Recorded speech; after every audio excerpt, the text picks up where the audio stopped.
Hey guys, Kevin at Lockhart's Odyssey, here today to talk about my favorite quad, the 850 XMR. This has been our best-selling quad for a number of years now. This is a 2019, this is the new 2020, and I expect this to continue to be our best-selling quad once you see the changes they've made from this year to this year. So let's get right into it. Okay, so starting at the front, looking at the front suspension, not a whole lot different. 2019 saw a huge change in suspension. They went to a 48-inch wide, 2-inch wider stance with arched A-arms on the front that increases your ground clearance. A front sway bar was added, and then the rear end was completely redesigned with 1 inch more travel, I do believe. So they're not going to reinvent the wheel every year. That was a huge upgrade, so the 2020 continues forward with that. Moving along, on the inside of the fender, you will see a difference now. They've switched to these new high airflow inner fenders. That allows you to have a whole much more air flowing across the engine. More air flowing across the engine means your engine is going to be running cooler, and cooler is simply, it's better for you, better for the engine, better for everybody. So that is brand new. You don't notice it off the hop, but when you get right into it, you do see that they are completely changed. Very nice. On the fenders themselves, there are mudguards now. Last year they did not, they never had mudguards, but this year they have decided to include them at no extra charge. And not only do they protect you from the mud, but they protect the fender itself. When you're riding along and you catch a little tree or something, or you scrub up against something, you can crack and damage your fender very easily.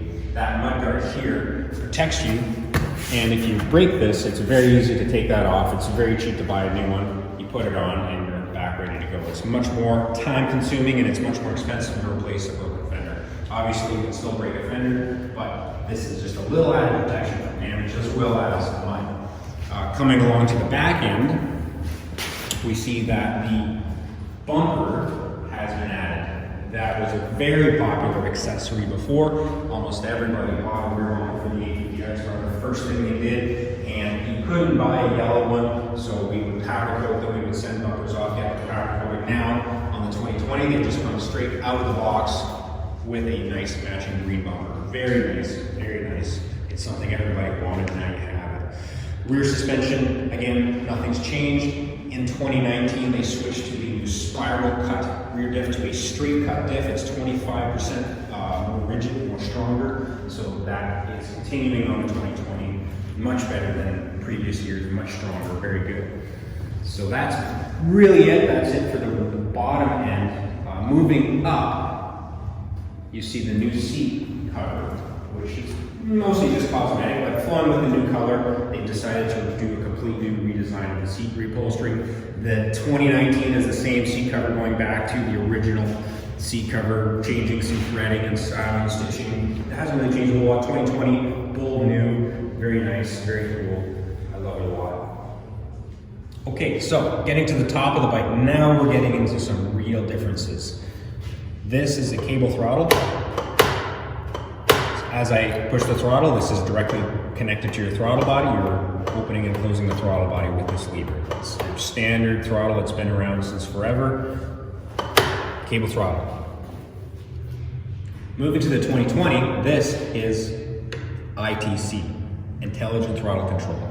This is computerized. This is not connected to your throttle body. It runs down to your ECM, and your ECM opens the throttle body. What that does for you is gives you drive modes. So this button allows you to cycle between work mode, standard mode, and sport mode. Work mode gives you a 70 km/h top speed with full torque. So when you open that throttle, you have full instant power, full torque. So when you're working, when you're pulling a wagon, when you're doing heavy pulling, etc., you have the torque for it, but it's not going to go above 70 km/h. You're not going to get into trouble there. Very good for that use. Standard mode, as you cycle over, will give you full power, full speed, 100 km/h on XMR, just over 100 km/h, but at reduced torque. So this is not going to open very aggressively. It's going to be very slow. It's going to be very controlled. You're not going to scare yourself. This is good for when you're, say, loading on a trailer. You're loading your quad into the back of your truck. You're not going to snap it and run into the back window. So great for those type uses, or if you're somebody's driving the quad who's not first time on the quad, it's great for that application. And then we go all the way over to sport mode, which is probably what most people are going to drive this in most of the time. Full power, full torque, and no speed limiting. It goes all the way up to 105 kilometers an hour.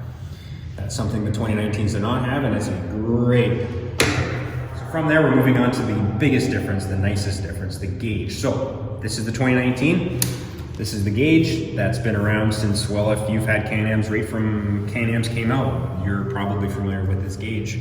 It's very simple setup. You have fuel, RPM across the top, your speed in big letters, your gear position, and then you have one button to cycle between this clock, your 2 trips, your total engine hours, a time trip, an RPM setting, and then an odometer. Very basic, very simple. It works good, but beautiful 7.6 inch digital display with a whole long slew of new features. I just love that new gauge.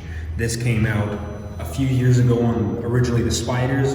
It's migrated to the high-end side-by-sides as well as the high-end Sea-Doos, and now it's on the 850 XMR.